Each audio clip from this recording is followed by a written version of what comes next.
നമസ്കാരം സുഹൃത്തുക്കളെ. നമ്മുടെ പ്രിയദർശിനി രാംദാസെ സാരി വാങ്ങാൻ പോയിട്ട് വന്നില്ലേ? സഭയിലൊന്നും കണ്ടില്ലല്ലോ. എവിടെ പോയോ എന്തോ? ഇനിയിപ്പോ പച്ചപ്പ് ഊഷ്മളതി ഹരിതാപിയൊക്കെ നോക്കി വയനാട്ടിലേക്ക് വന്നോ? അതോ ഇറ്റലിക്ക് എങ്ങാൻ പോയോ? കുമ്പസാരിക്കാനോ കുർബാനയ്ക്കോ മറ്റേ ചാപ്പലിലേക്കോ? ആർക്കറിയാം. എന്തായാലും സഭയിലൊന്നുമില്ല. ഇനിയിപ്പോൾ ആ സാരിയൊക്കെ ഉടുത്ത് മറ്റേ പ്രിയദർശിനി വരുന്ന പോലെ കാലിഫേറ്റിന്റെ സഹായത്തോടുകൂടി ഹിന്ദുത്വ ഫാസിസ്റ്റ് കക്ഷിയെ വലിച്ച് താഴെയിട്ട് സിംഹാസനത്തിൽ കയറാനേ ഇങ്ങോട്ട് വരുമ്പോൾ ഇവിടുത്തെ തൊപ്പിക്കാരൊക്കെ വലിച്ചു കീറുമല്ലോ എൻ്റെ നാഥ എന്ന് ആലോചിക്കുമ്പോഴാണ് ഒരു വിമ്മിഷ്ടം. പ്രിയമോള് സഭയിലും വന്നില്ല, വോട്ടും ചെയ്തില്ല, ബില്ലിന്റെ ചർച്ചയ്ക്കും ഇരുന്നില്ല.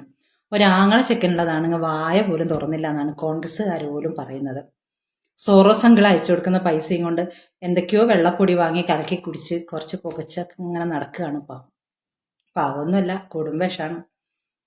അപ്പൊ എന്തായാലും പ്രിയമോളോടുന്നല്ല എല്ലാവരോടും മുസ്ലിം സമുദായം സൂക്ഷ്മമായി നിരീക്ഷിക്കുന്നുണ്ട് എന്നൊക്കെ ഭീഷണിപ്പെടുത്തിയിട്ടും സഭയിൽ വന്നില്ലെങ്കിൽ പാവം എന്തോ കണ്ട് പേടിച്ചിട്ടുണ്ട്. എവിടെയോ പതുങ്ങിയിരിക്കുകയാണ്. നമുക്ക് നോക്കാം എന്താണ് സംഭവിക്കുകയെന്ന്. ഏതായാലും അടുത്ത കാവിലെ പാട്ട് മത്സരത്തിന് ഇവിടെ വന്ന് ഇറങ്ങുമ്പോൾ അവര് പിടിച്ചോളും. അപ്പ കാണാം എന്ത് സംഭവിക്കുമോ എന്തോ. ഏതായാലും സസൂക്ഷ്മം നിരീക്ഷിക്കുന്നു മുസ്ലിം സമുദായം, സംഘടനകൾ എന്നൊക്കെയാണ് പറഞ്ഞത്. മോദിയുടെ ഈ മുസ്ലിം വംശീയ ഉന്മൂലനത്തിന് വേണ്ടിയുള്ള ഈ വഖഫ് ബില്ലിനെ എതിരെ വോട്ട് ചെയ്യാത്തവരെയും വോട്ടിങ്ങിൽ നിന്ന് വിട്ടു നിൽക്കുന്നവരെയും ഒക്കെ തെരഞ്ഞെടുപ്പിൽ ഞങ്ങൾ എടുത്തോളാം, അതായത് അങ്ങാടിയിൽ പിടിച്ചോളാം എന്നാണ് മുസ്ലിം സംഘടനകളുടെ കൂട്ടായ്മ പറഞ്ഞിരിക്കുന്നത്. പിന്നെ ക്രിസ്ത്യൻ സഭയോടുള്ള ഭീഷണി എന്താണെന്ന് വെച്ചാൽ, നിങ്ങളെ പാതിരിമാരുടെ എല്ലാ കാര്യങ്ങളും ഞങ്ങൾ വലിച്ചു പുറത്തിടും, വലിയ കളിയൊന്നും ഞങ്ങളോട് കളിക്കണ്ട, ഞങ്ങളെ കൊണ്ട് പറയിപ്പിക്കരുത് എന്നും കൂടെ പറഞ്ഞു വെച്ചിട്ടുണ്ട്. ഏതായാലും അംഗം അങ്ങനെ മുറുകിയിരിക്കുകയാണ്, നമുക്ക് കാണാം. പിന്നെ പറഞ്ഞിട്ടുള്ളത് കാന്തപുരം മൊയ്ലിയാറാണ്. രാജ്യത്തിന്റെ ബഹുസ്വര മതേതരത്വ മൂല്യങ്ങളും ന്യൂനപക്ഷ അവകാശങ്ങളും കവർന്നെടുക്കുന്ന ഭരണഘടനാ വിരുദ്ധമായ വഖഫ് ഭേദഗതി ബില്ലിനെതിരെ രാജ്യത്തെ മുഴുവൻ ജനാധിപത്യ വിശ്വാസികളും ഒന്നിക്കണമെന്ന് കാന്തപുരം. അപ്പൊ അതിൽ പറഞ്ഞിരിക്കുന്ന ഒന്ന് ബഹുസ്വരത, മതേതരത്വ മൂല്യങ്ങൾ, ന്യൂനപക്ഷ അവകാശങ്ങള്, പിന്നെന്താ ജനാധിപത്യ വിശ്വാസികൾ അല്ലെങ്കിൽ ജനാധിപത്യം. അപ്പൊ ഈ ബഹുസ്വരത എന്ന് പറഞ്ഞാൽ എന്താ മൊയ്ലിയാറെ? പാകിസ്ഥാനിലെ പോലെ സുന്നി ഷിയേന്റെ മൂട്ട് പൊട്ടിക്കുക, ഷിയ സുന്നീന്റെ മൂട്ട് പൊട്ടിക്കുക. പെരുന്നാളിന്റെ അന്നൊക്കെ എന്താ പടക്കം പൊട്ടല്! മറ്റോന്റെ മൂട്ട് കൊണ്ട് മറ്റോനാണ് പടക്കം പൊട്ടിക്കുന്നത്. രാവിലെ തന്നെ പടപടയെന്ന് പൊട്ടിയിട്ടാണ് ഈ പാകിസ്ഥാനിലെ എല്ലാവരും കണ്ണുറക്കുന്നത് തന്നെ. അതിനെയാണ് നമ്മൾ ബഹുസ്വരത എന്ന് പറയാം. അങ്ങനെ അല്ലാതിരിക്കണമെങ്കിൽ മൊയ്ലിയാറെ എല്ലാ സമ്പ്രദായങ്ങൾക്കും മതത്തിനും ജാതിക്കും ഒക്കെ സ്പേസ് കൊടുക്കുന്ന ഒരു ബഹുസ്വര സമൂഹമെന്ന് അവകാശപ്പെടാൻ ഹൈന്ദവതയ്ക്ക് മാത്രമേ പറ്റൂ. അതുകൊണ്ട് ഹൈന്ദവത ഇവിടെ ബാക്കി ഉണ്ടാവണമെന്ന് മാത്രമല്ല, ഭൂരിപക്ഷമായിരിക്കുകയും വേണം. അല്ലെങ്കിൽ ഒരു ഇട്ടാവട്ടത്തില് ഈ പറയുന്ന ഏകശിലാത്മക മതത്തിന് അല്ലെങ്കിൽ ഒറ്റ ദൈവത്തിൽ വിശ്വസിക്കണമെന്ന് നിർബന്ധമുള്ളവർക്ക്, മറ്റുള്ളവരെ മുഴുവനും കാഫിറായി കാണുന്നവർക്ക് അധികാരം കിട്ടിയാൽ എന്ത് സംഭവിക്കുന്ന നമ്മുടെ മലപ്പുറത്ത് തിരൂര് ഒരു തുഞ്ചൻ പ്രതിമേന്റെ കാര്യത്തിൽ നമുക്ക് അറിയാവുന്നതാണ്. അതുകൊണ്ട് അത് പറയരുത്. ബഹുസ്വരം എന്ന് പറയുമ്പോൾ, ബഹുസ്വരത എന്ന് പറയുമ്പോൾ സൂക്ഷിച്ച് പറയണം. പിന്നെ മതേതരത്വം. ഈ മതേതരത്വം എന്ന് പറഞ്ഞ് അത് മതേതറയായി.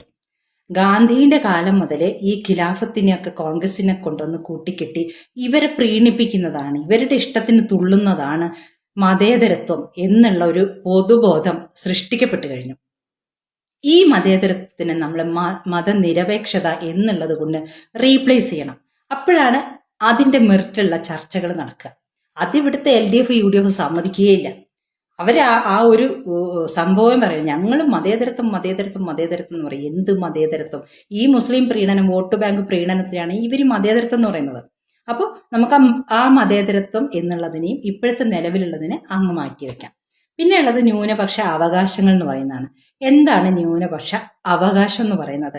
ഈ സുപ്രീം കോടതിക്കും ഭരണഘടനയ്ക്കൊക്കെ മുകളിൽ കയറിയിരുന്നത് ഭരിക്കുന്നതാണ്. ഒരു കോടതി പോലും പോകാൻ പറ്റാതെ മറ്റുള്ളവന്റെ ഭൂമി പിടിച്ചടക്കാൻ വേണ്ടിയിട്ടുള്ള അവകാശത്തിനെയാണോ നിങ്ങൾ ന്യൂനപക്ഷ അവകാശം എന്ന് പറയുന്നത്? അതിൽ ഹിന്ദുവോ മുസ്ലിമോ ക്രിസ്ത്യാനോ ഒന്നുമില്ല. മുസ്ലിങ്ങളുടെ ഭൂമി ഒക്കെ പിടിച്ചടക്കിയിട്ടുണ്ട്.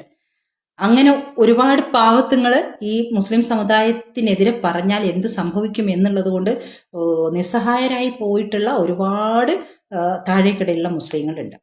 അപ്പോൾ ഈ ന്യൂനപക്ഷ അവകാശം എന്ന് പറയുമ്പോൾ പിടിച്ചെടുക്കൽ ആയി പോരുത്, അതും ഒരു കാര്യമാണ്. പിന്നെ ജനാധിപത്യ വിശ്വാസികൾ എന്ന് പറയുമ്പോൾ ജനാധിപത്യത്തിലായിരിക്കണം വിശ്വാസം. ജനാധിപത്യത്തിൽ വിശ്വാസം വേണമെങ്കിൽ ബഹുസ്വരതയിൽ വിശ്വാസം വേണം, ശരിയായ മതനിരപേക്ഷതയിൽ വിശ്വാസം വേണം, ഈ ഭരണഘടനയുടെ എന്താ പറയുക ഭരണഘടനയ്ക്ക് വിരുദ്ധമായിരിക്കരുത് എന്നുള്ള വിശ്വാസം വേണം, ഒക്കെ വേണം.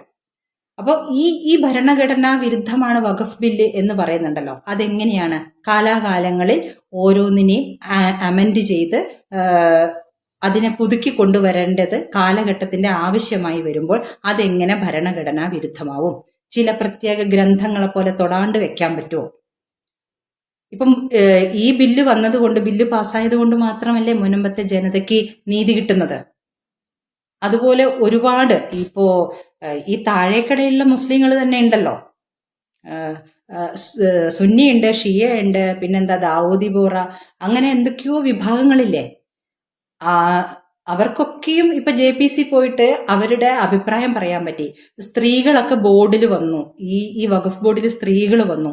അങ്ങനെ ഈ മുസ്ലിം സമൂഹത്തിന് വേണ്ട കാര്യങ്ങളല്ലേ സംഭവിച്ചത്, കാലാകാലങ്ങളിൽ സംഭവിക്കേണ്ടതല്ലേ. മുസ്ലിം പണ്ഡിതന്മാർ പറയുന്നത് മാത്രം അങ്ങനെ കേട്ടുകൊണ്ടിരുന്നാൽ താഴേക്കിടയിലുള്ള മുസ്ലിങ്ങൾക്ക് എന്തെങ്കിലും കിട്ടുമോ? ഇപ്പൊ തന്നെ നോക്കൂ, ഈ വഖഫ് എന്ന് പറയുന്ന സ്വത്ത് എത്രയുണ്ട്. ഈ സ്വത്തില് 1933 മുതൽ 2013 വരെ വഖഫ് അവകാശവാദം ഉന്നയിച്ചിരിക്കുന്നത് 18 ലക്ഷം ഏക്കർ ഭൂമിയാണ്. 2013 2025 വരെ 21 ലക്ഷം ഏക്കർ, 20,000-ൽ പരം ഭൂമി വാടക ഇനത്തിലായിരുന്നു. അവ പക്ഷേ ഇപ്പോൾ വഖഫ് ഭൂമി അല്ല. അതെവിടെ പോയി എന്ന് ആർക്കും അറിയുകയുമില്ല. അത് ഉപരിവർഗം മുസ്ലിംസിന്റെ കയ്യിലാണുള്ളത്. അതവര് കയ്യിൽ വെച്ചുകൊണ്ട് അവരുപയോഗിക്കുന്നു. താഴേക്കിടയിലുള്ള മുസ്ലിങ്ങൾക്ക് ഇതൊന്നും കിട്ടുന്നില്ല. അപ്പം ഇതൊക്കെ ഒരു നിയമത്തിന് കീഴിൽ വന്ന് ജനാധിപത്യപരമായി ഭരിക്കപ്പെട്ട് ആ സമൂഹത്തിന് ഉപകാരപ്രദമായി തീരേണ്ടത് അത്യാവശ്യമാണ്. അതിനെയാണ് നമ്മൾ ജനാധിപത്യം എന്ന് പറയേണ്ടത് മൊയ്ലിയാറെ. പിന്നെ ഇവിടുന്ന് പെട്ടിയും തൂക്കിപ്പോയ ഒരാള് അവിടെ സഭയിൽ പോയി നിന്ന് ഇവിടുന്ന് ജനാധിപത്യപരമായിട്ട് ജയിച്ചു പോയ ഒരാളോട് ചീറുന്നത് കണ്ടു. ബ്രിട്ടാസ് എന്ന് പറയുന്ന ഒരു കമ്മ്യൂണിസ്റ്റുകാരനാണ് എന്നാണ് പറയുന്നത്. ഇവിടെ തൃശ്ശൂരിൽ നിന്ന് ജനങ്ങളുടെ വോട്ട് വാങ്ങി ജയിച്ചിട്ട് പോയ സുരേഷ് ഗോപി MP-യോട് അവിടെ പോയി നിന്നിട്ട് ഞങ്ങൾ അടുത്ത കാവിലപ്പാട്ടിന് നിങ്ങളെ അക്കൗണ്ട് പൂട്ടിച്ചോളാന്ന്. നാണുണ്ടോ ബ്രിട്ടാസെ? നേതാക്കന്മാരുടെ അലക്കുകല്ലും അടുക്കളയിലൊക്കെ പണിയെടുത്ത് പെട്ടിയും തൂക്കിയിട്ട് അങ്ങോട്ട് പോയിട്ട് ഈ ജനാധിപത്യപരമായി വോട്ട് വാങ്ങി ഭൂരിപക്ഷം വാങ്ങി ജയിച്ചു വന്ന ആ മനുഷ്യനോട് പറയാൻ നാണുണ്ടോ? ജനാധിപത്യത്തെ ഒറ്റിക്കൊടുക്കുന്ന ബ്രൂട്ടസ് ആയി പോരുത്, അതേ പറയാനുള്ളൂ. അപ്പൊ ഇന്നൊരു ചരിത്രപരമായ ദിവസമാണ്. ഇതിനെ നമുക്ക് ആഘോഷിക്കുകയാണ് വേണ്ടത്. കാരണം ചില കാര്യങ്ങൾ സംഭവിപ്പിക്കാൻ ചിലർ വരിക തന്നെ വേണം. അത്തരമൊരു ചരിത്രപരമായ മുഹൂർത്തത്തിലാണ് 2014 നരേന്ദ്ര ദാമോദർ ദാസ് മോദി എന്ന് പറയുന്ന ചരിത്ര പുരുഷൻ കടന്നു വരുന്നത്. നമുക്ക് ഈ ദിവസം, അതുപോലെ ഇനിയിപ്പം ഏകീകൃത സിവിൽ കോഡ്, അങ്ങനെയുള്ള രാജ്യത്തെ എന്താ പറയുക ഒരു ദേശീയതയുടെ ചരടില് എല്ലാവരെയും കൂട്ടിച്ചേർക്കാൻ പറ്റുന്ന നിയമങ്ങൾ കൊണ്ടുവരുന്ന ആ ഒരു ദിവസത്തിന് വേണ്ടി നമുക്ക് എല്ലാവർക്കും കാത്തിരിക്കാം. അപ്പോൾ ഈ ദുർഭൂതത്തെ, സുപ്രീം കോടതിയുടെയും തലയ്ക്ക് മേലെ, ഭരണഘടനയുടെ മേലെ ഉണ്ടായിരുന്ന ദുർഭൂതത്തെ അറബിക്കടലില് ചവിട്ടിത്താഴ്ത്തി ആ ദിവസത്തെ നമുക്ക് ആഘോഷിക്കണം. രാഷ്ട്രായ സ്വഹ ഇദം നമഃ.